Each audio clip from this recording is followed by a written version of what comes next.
I already started it. I have it. Okay. Today we're going to read a book called What Did Kim Catch? And in this book, this is kind of silly. This is Kim, and Kim's a boy in this book, okay?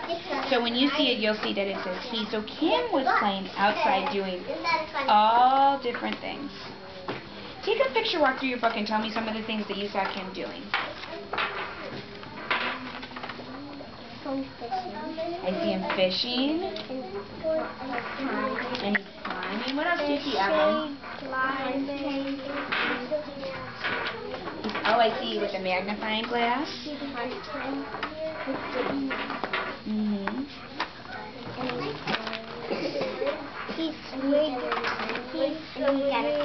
And he got, at the end, he gets a cold. Why do you think he gets a cold? Because it's really rainy. One word I want to point out to you. I want to show you one word. This is the word caught. See the word caught? And you're going to see this in most of the pages of your book, but it's a jailhouse word because look at all those silent letters in caught. I don't